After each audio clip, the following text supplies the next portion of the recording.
We have many people in our local military community who were involved in last night's execution of airstrikes against ISIS and ISIL in Syria. So to explain more on who these Islamic extremists are and what the U.S.'s move means to our community and to the country is Dr. Kempin Reuter from CNU, who specializes in ethnic conflicts and international peace studies. Thank you, Dr. Reuter, for joining us today. I know you got stuck in traffic. Happy you made it. Tell me a little bit about whether this really is about Islam. Is that what these extremists are actually after, promoting Islam? Well, I would say in some ways you're right, but in a lot of ways this is a political struggle. This is about land, this is about resources, this is about power, much more so than a religious struggle. In some ways it's a religious struggle because the kind of ideology these groups would like to implement are religious in nature.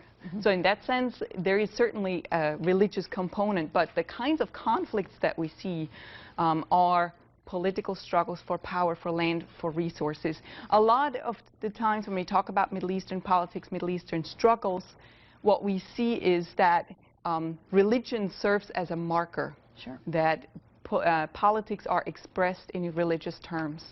Talk about this. Is ISIL and ISIS, these groups, and also Khorasan is a new term that we're learning about Al-Qaeda, do they gain more power by us initiating airstrikes, or is this really the way to stop terror attacks? Well, if I had the full answer to that, I probably would win the Nobel Peace Prize. But, well, what we know is that these past airstrikes have been considered successful, that this will be a long-term engagement, that training, for example, these moderate Syrian rebels, which is part of the strategy, it's not just airstrikes, it's other kinds of involvements and engagements as well, that training these Syrian rebels, for example, that will take years. Okay, so this is a long-term strategy.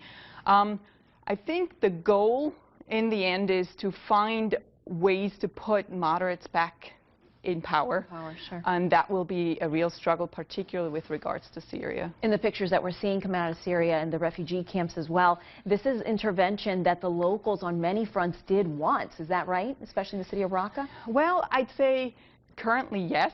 I think people are generally distrustful with regards to intentions of the West and the foreign influence. So I think we're still figuring out exactly what the response is of the locals. And obviously that can also change. We've seen so much change over the past couple of months that it's very difficult to predict. Dr. Reuter from CNU, thank you so much for this insight. We greatly appreciate it. We know our community is going to be in it for a very long time. Thank you for having me. Absolutely.